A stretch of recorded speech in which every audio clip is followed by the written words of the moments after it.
Many of these individuals that created and caused so much damage to our biggest little city were from areas other than Reno.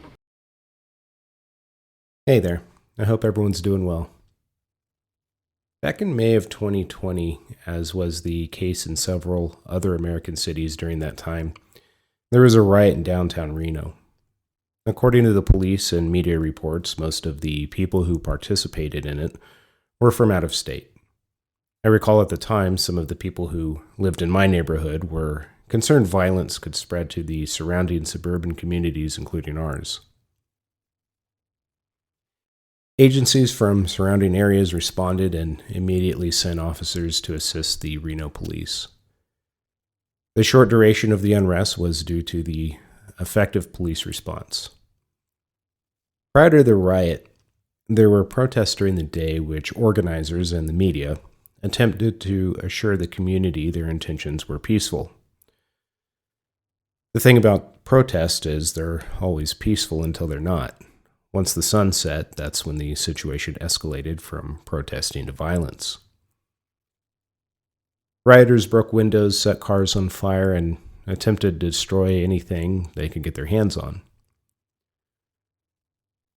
Looking back, it seemed as if the protesters and general marching around the city during daylight hours they did was a probing tactic to test the response and determine how far they could push their collective weight around. Granted, I don't have anything tangible to hand you to prove they were probing, it's just my opinion. But I digress. What I want to talk to you about is establishing communications for your neighborhood in the event of a natural disaster or civil unrest.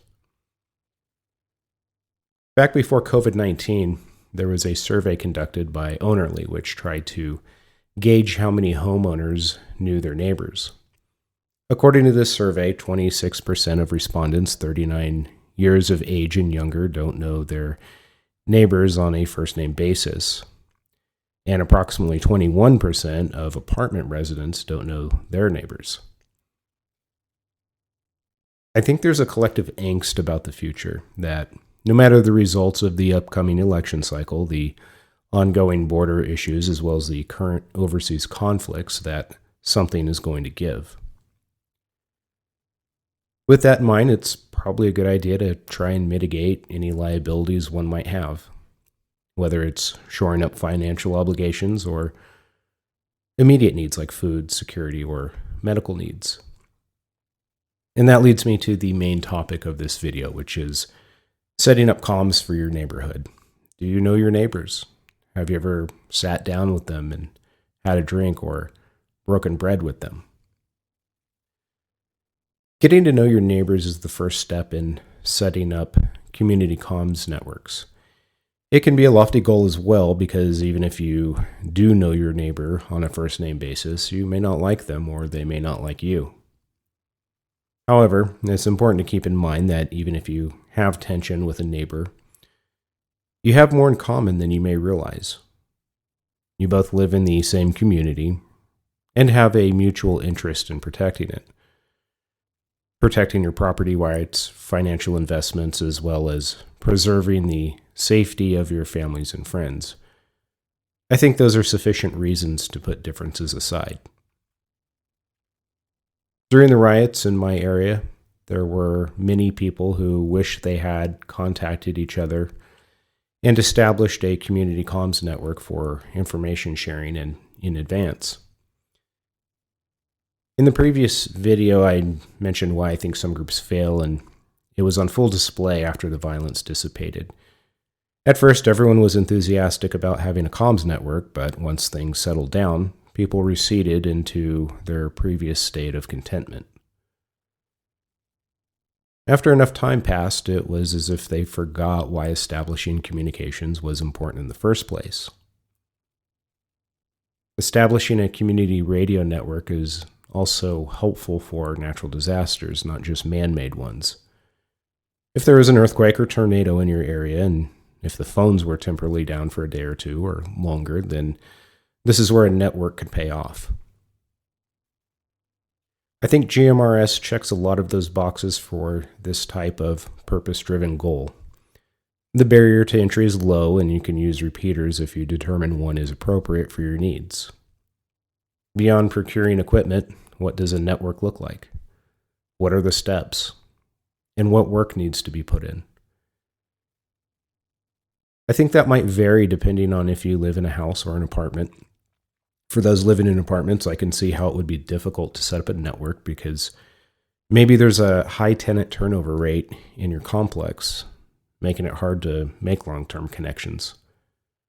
But that's why it's important to try and get to know who your neighbors are. That way you can get a lay of the land and figure out if a network is feasible or not and what it would look like in practice. If you're in a housing tract, it may be a little easier to reach out and set up a network. But once you break the ice, the next step is getting the buy-in of anyone that might be interested in participating. That's probably the hardest part because you're going to get some no's. Some may be initially dismissive, or you might get others who seem interested but never follow up with action. However, after you filter through the no's, hopefully there are at least a handful willing to engage. Before I proceed further, please don't misunderstand the meaning of this video. I'm not saying set up a comms network so you and your neighbors can go and be vigilantes. In fact, I'm telling you not to do that. The purpose of a community comms network is to pass information in case of emergency and to assist your neighbors in times of crisis. The reason I'm bringing this up is because every once in a while I'll notice there's that one person where everyone else isn't extreme enough for them, and that's why we can't have nice things. So don't misuse something that could be helpful during an emergency and ruin it for everyone else. So let's say you have a handful of neighbors ready to participate. What's next? I would recommend you establish your comms goals by asking some general questions to the group. Who do you need to communicate with, and how far apart is everyone away from each other? And outline a comms check-in schedule for use during an emergency. Once you have a plan, start looking at what equipment you need to procure. If you want to go the GMRS route, for example, you can pay for a license and procure equipment, which will likely be handheld radios to start with. Then you can look into possibly getting a repeater if you think you'll need or want one. If you think you need one, Redivis has some affordable mobile repeater options for around $300. Although they're only around 10 watts, if you have your antenna high enough, you should be able to cover your immediate area. Of course, there are some environmental factors that may affect coverage, such as the type of terrain in your area and how high in elevation your antenna is, but that's a topic for another video. The point is, you can set up a small mobile repeater and have some HTs at a reasonable price point. Or perhaps someone else already has a GMRS repeater set up in your area. You could always reach out to them and see if they are interested in partnering with you and letting the community participate on their repeater. There's a website, mygmrs.com, where you can search for repeaters in your area. Some of the repeaters on that site might be listed as either private or open. Open means the repeater owner doesn't require permission to use it, and private means permission is required. But even if one is listed as private, you can still contact the owner via the website and ask if they would be willing to let you use it. The worst that will happen is they will say no, and if they turn you down, then move on and ask someone else to dance with you until someone says yes. Of course, you don't have to leverage repeater to have a successful community comms network. You can still be successful using simplex frequencies, which is radio to radio. I only brought up using a repeater in case you either want a larger cover area than what simplex can offer, or perhaps the terrain in your area is such that it's more practical to use one to maintain effective communications. A goal you may want to include in your planning is to improve the radio communication skills of each member through ongoing collaboration and practice. What does that mean? Well, a good way to practice is to conduct regularly scheduled nets for your group. Pick a day and time to run a net for your group members. This will help get everyone involved and used to communicating with each other.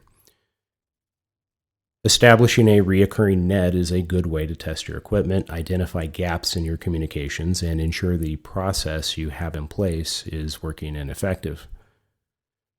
Another goal is reaching out to other groups in your area that might share a common interest in a comms network. Although you may only have a handful of people in your community comms network, reaching out to other groups is a good way to force multiply and increase your reach in the community. One thing to note, whatever equipment you decide to procure, keep in mind that your communications over radio are going to be in the clear. That is to say, others can listen to your radio traffic. So if you're using GMRS, which also shares frequencies with the family radio service, or maybe you're using the multi-use radio service frequencies, anyone can hear what you're saying. There's a misconception about the use of what are called privacy tones or private line, which is a term trademarked by Motorola to describe the use of a continuous tone-coded squelch system. You'll see this in some literature by the acronym CTCSS. Basically, it's a sub-audible tone that allows multiple users to share a single frequency, and it filters out traffic from those not enabling that specific tone on their radio. I bring this up because I've run into some people who think privacy tones or private line keeps others from hearing you. It doesn't. It's not an encryption feature. So when you're talking on a radio, just keep in mind others outside your group can hear you. Whatever you decide which path is best for you and your community, I hope this topic motivates you to interact with your neighbors, and maybe you can even work together to put a plan in place that enables you to respond to events that affect your safety. Your community may never be faced with civil unrest. Maybe it's a wildfire, earthquake, or a tornado. Whatever may come your way, I wish you the best, and remember to look out for one another. Anyway, that's all I have for now. Thanks for watching.